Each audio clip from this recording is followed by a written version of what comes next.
Hello, my name is Piyush. देखो, कोई भी गाड़ी आप लेते हो, नई है या पुरानी है, तो उसको यूजुअली 2 या 4 साल, मैक्सिमम हद से हद आदमी 5 साल से ऊपर कोई नहीं रखता है। तो ऐसे में क्या करते हैं हम लोग कि अपनी गाड़ी को सेल आउट करने की सोचते हैं। तो आसपास जो भी आपका फ्रेंड सर्कल है या रिलेटिव्स हैं, तो उनमें कहते हैं कि हमारी गाड़ी बिक रही है, या हम गाड़ी को बेचना चाहते हैं, या एज यूजुअली कुछ भी तो बेचना चाहते हैं, तो ऐसे वगैरह। तो कभी कभार क्या होता है कि हम लोग अगर किसी से अपनी तरफ से कहेंगे ना हम गाड़ी बेच रहे हैं, तो कोई इतना इंटरेस्ट नहीं लेता है। अगर किसी को चाहिए है तो वो ले सकता है इंटरेस्ट, मगर हम अपनी तरफ से किसी से कहते हैं तो वो कभी कभी गाड़ियाँ बेचने में काफ़ी टाइम लग जाता है। तो उस केस में क्या करते हैं, आजकल ऑनलाइन प्लेटफॉर्म चल गए हैं, सारा कुछ चल गया है। तो हम लोग जो ऑनलाइन प्लेटफॉर्म है वहाँ जाते हैं। जैसे कि आपका नाम भी ले सकता हूँ मैं, Cars24 है, स्पिनी है, OLX कार्स है, OLX ऑटो बोलते हैं उसको। तो ऐसे करके हम लोग अपनी गाड़ी बेचना चाहते हैं। तो वो लोग क्या करते हैं, देखिए फिलहाल मैं गया था Cars24 के ऑफिस में, उनके पास पहले मैंने अपॉइंटमेंट लिया, उनकी एप्लीकेशन है उससे मैंने अपॉइंटमेंट लिया। तो वो मतलब 20 किलोमीटर में उनकी रेंज में नहीं आता था, मतलब 20 किलोमीटर आउट में था। तो उनके पास मुझे स्पेशली जाना पड़ा, वरना वो होम विजिट भी देते हैं। Cars24 वाले के बारे में बात कर रहे हैं आज। स्पिनी का भी एक्सपीरियंस आपको किसी दिन और दिन दूंगा, बट आज बात करते हैं Cars24 की। तो Cars24 वाले मुझे बुलाते हैं कि सर आइए, गाड़ी का इंस्पेक्शन करते हैं। इंस्पेक्शन करने के टाइम उनको, जैसे कि आप उनके पास गाड़ी ले जाओगे ना, तो वो ये लगे, उनके मन में ये लगता रहेगा कि तुम गाड़ी चोरी क्यों तो नहीं लेके आए हो। भाई आप ऑनरशिप देख लो ना, उसकी आरसी पे जो भी इंश्योरेंस वगैरह है वो नेम मैच कर लो यार। कि मतलब बार बार कस्टमर को एकदम इतना, उसको एकदम एंजाइटी सी फील होगी, मतलब मैं कहाँ चला आया, कि बार बार उससे ये पूछेंगे गाड़ी किसकी है, किसके नाम है। जब मैं ऑनर उनके सामने बैठा हूँ तो बार बार मुझसे एक ही क्वेश्चन कई बार कर लिया कि कहीं की गाड़ी है, वो प्रेजेंट होंगे या नहीं होंगे। मतलब ऐसे करके तो पहले माइंड वॉश कर देंगे आपका, आपको अंदर से डाउट हो जाए यार कैसे भी करके मेरी गाड़ी पिक जाए, एक ये बना लेते हैं वो लोग।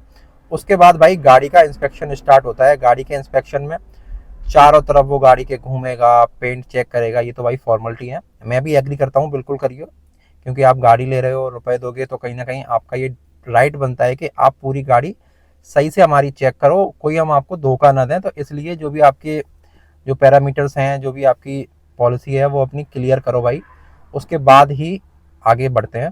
तो उन्होंने सारा कुछ चेक किया, पेंट चेक किया। आप हिसाब लगा लो, एक गाड़ी उसे इंस्पेक्ट करने में कम से कम वो लिखते तो थे 25 मिनट या 30 मिनट देते हैं, बट मेरे केस में कम से कम उन्होंने 1.5 घंटा लगा दिया। 140 फोटो बता रहे थे कि हम सारा 140 फोटो खींचते हैं, ये करते हैं, वो करते हैं। और जब तक उन्होंने मेरी गाड़ी का इंस्पेक्शन किया, मतलब बार बार किया, तब तो नहीं ऑन की, मतलब स्टार्ट नहीं की। जैसे ही वो गाड़ी के अंदर आ गया, उसने मेरी गाड़ी स्टार्ट कर ली। मतलब बिना एसी के उनका इंस्पेक्शन नहीं हो रहा है। आपका एयर कंडीशन अगर ऑन है तो ही वो इंस्पेक्शन कर रहे हैं, आराम से बैठे हैं। आप चाहे भले ही गर्मी में घूम रहे हो बाहर, बट वो अंदर एसी में बैठ के अपना सारा कुछ कर रहे हैं। और एसी में क्या होता है, टेम्परेचर वो से देखते हैं कितना टेम्परेचर दे रहा है एसी, मतलब मिनिमम कितना तक जा रहा है नीचे। तो मेरे केस में क्या हुआ था, वो 12 के नीचे थोड़ा लेट जा रहा था, गर्मियाँ भी बहुत पड़ रही हैं।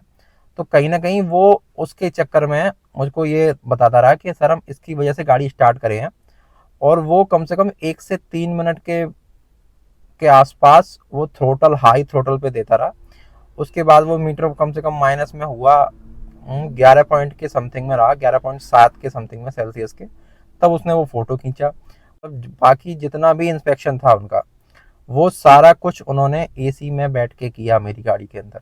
सारा कुछ चेक, इंटीरियर हो, सीटें हो, चाहे गियर चेक करना हो, चाहे सस्पेंशन चेक करने हो, कुछ भी करना हो, क्लच चेक करना हो, वो बिना एसी के उनका नहीं हो रहा था। उसके बाद भाई ने क्या किया, भाई ने एक रोड टेस्ट के नाम पे, सर आप भी चलिए, मैं पीछे बैठ गया, मेरे पास क्लिप भी है, मैं क्लिप भी दे दूंगा। तो भाई ने इस हिसाब से गाड़ी चलाई, मैं क्या ही बताऊं। मतलब ये लग ही नहीं रहा था कि ये इंस्पेक्टर हैं या ये गाड़ी इंस्पेक्ट करना भी जानते हैं।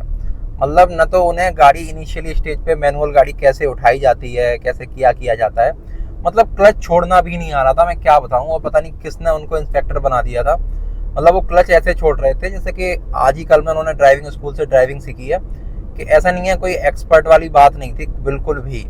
तो एक तो ये हो गया, ड्राइविंग जो उन्होंने की थी वो मेरे हिसाब से काफ़ी ज़्यादा बकवास थी, और एक गाड़ी की हेल्थ के लिए भी ठीक नहीं थी। तो मैंने ज़्यादा चलवाई नहीं, और जहाँ तक उन्होंने चलाई उसमें ऐसे करके वैसे करके सस्पेंशन, मतलब ज़बरदस्ती गड्ढों में ले जाना, सस्पेंशन तो यार नॉर्मल आप मुश्किल से 10 मीटर भी चलाओगे ना, उतने भी बता दूंगा मैं सस्पेंशन गाड़ी के ठीक है या खराब है, कोई वॉइस है।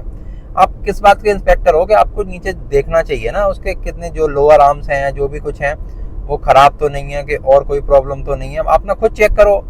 ये थोड़ी ना कि आप उस वक्त कस्टमर का उतना फ्यूल वेस्ट करोगे, अपने मजे के लिए आप एसी में बैठोगे सारा कुछ। तो एक तो ये हो गया। उसके बाद इंस्पेक्शन वगैरह हो गया, उसके बाद मुझसे बोला गया है 3 घंटे बाद हम आपको सर रिपोर्ट देंगे। अब मैं 3 बजे के आसपास में फ्री हो गया था। उसके बाद शाम तक तो रिपोर्ट नहीं आई थी, रिपोर्ट आई है रात को 8 या 9 बजे। फिर मैंने इंटरेस्ट नहीं दिया, मैंने ऐप सब क्लोज करके फिर अगले दिन सुबह मैंने अपना जो एप्लीकेशन था उनका वो ऑन किया। तो आप मानोगे नहीं रेट कितना आया। जो ये मेरी ऑल्टो है 2022 मॉडल है और ये मैंने ऑन रोड खरीदी थी यूपी में 4,58,000 मतलब 4,58,000 की मैंने खरीदी थी 2022 की फरवरी में।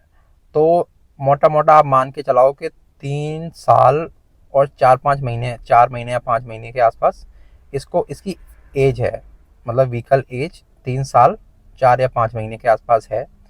तो उन्होंने मेरी गाड़ी का जो रेट लगाया वो रेट सुन के मतलब वहीं के वहीं खड़े खड़े आदमी गिर पड़ेगा, बेहोश भी हो सकता है। तो 1,86,000 मतलब 1,86,000 उन्होंने जो शुरुआती रेट थे वो बोल के मतलब ऐप पे दिखा दिए। फ़ोन भी आ गया Cars24 की तरफ से कि सर आपकी गाड़ी की वैल्यूएशन लग गई है, इतने रुपए हैं ऑक्शन में, मतलब वो ऑक्शन डालते हैं। मैंने मना कर दिया। मना करने के बाद 6 घंटे बाद फिर कॉल आता है, सर आप कितना एक्सपेक्ट कर रहे हैं, मतलब वो आपसे निकालते हैं कि आप कितना चाह रहे हो। भाई मैंने उनको बता दिया मैं 3 लाख के समथिंग में गाड़ी आपको दे दूंगा। ऐसे कर करा के आज की डेट में वो लोग 250 के आसपास चल रहे हैं, मतलब 250 से ऊपर भी बढ़ते हैं, 255 भी बोलते हैं। उसमें उनका सर्विस चार्ज भी है 7,000 रुपये, वो भी मुझे ही देना पड़ेगा। तो मैंने उनसे साफ साफ मना कर रखा है। तो वो ध्यान रखो भाई, कभी भी गाड़ी बेचनी हो तो किसी रिलेटिव को या किसी फ्रेंड को या आपके आसपास में किसी सर्कल को दे देना। इन ऑनलाइन के भरोसे मत बैठना, क्योंकि ये एक गाड़ी पे, एक छोटी ऑल्टो जैसी गाड़ियों में 1-1 लाख रुपए कमाने की सोच रहे हैं, तो क्या ही ये बड़ी गाड़ियों में क्या करते होंगे। जिन गाड़ियों की कीमत 20 लाख 25 लाख होती होगी ना, तो वहाँ ये 4-5 लाख से नीचे नहीं खेलते होंगे। तो अगर आपको अपनी गाड़ी बेचनी है या गाड़ी सेल आउट करनी है किसी को भी, तो भाई कहीं ना कहीं अपने आप जो नॉन्स हैं उनको ही दो। तो जो बीच में ये ब्रोकरिंग है और ये सर्विस चार्ज वगैरह है ये आपका बच जाएगा। लेकिन आजकल क्या है कि हेडेक नहीं पालना चाहता कोई, इतना घूमना नहीं चाहता है। तो कहीं ना कहीं उस केस में आपके लाखों से बैठ जाओगे नीचे। तो कहीं ना कहीं ऐसा सर्कल भी आपको बनाना चाहिए आसपास, जो भी आपका मैकेनिक वगैरह है उससे बात कर लो। मतलब कुल मिला के आपको ऑनलाइन जो मार्केट चल रहा है आजकल उसमें काफ़ी धांधली चल रही है, तो आप उनके भरोसे मत बैठो भाई। वो अगर कमाएंगे नहीं तो गाड़ी क्यों सेल करेंगे, क्यों बाई करेंगे। तो भाई कुछ नहीं है, आपको अगर बेचनी है तो अपने नोन्स में बेचो, ऑनलाइन प्लेटफॉर्म का भरोसा मत करो। ऐसा नहीं कह रहा हूँ कि मैं हर बार वो गलत होते हैं, कई कई केस में उन्होंने अच्छी गाड़ियाँ भी परचेज कर लेते हैं, अच्छी आपको वैल्यूशन भी दे देंगे। बट ज़्यादातर केस में यही होता है कि कस्टमर का ही कटता है लास्ट में। तो ऐसे केस में आपको सतर्क रहना है। गाड़ी दिखाओ, वैल्यूशन कराओ, सारा कुछ कराओ, बट अगर आपको प्राइस अच्छे ना हो तो जो वो आपका माइंड वॉश करना चाहते हैं ना, एक स्ट्रेटेजी अपनाते हैं वो लोग, जो वो उनके चंगुल में मत फंसो आप।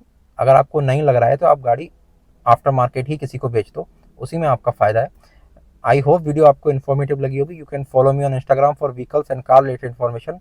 मिलते हैं नेक्स्ट वीडियो में नेक्स्ट टॉपिक के साथ, तब तक के लिए गुड।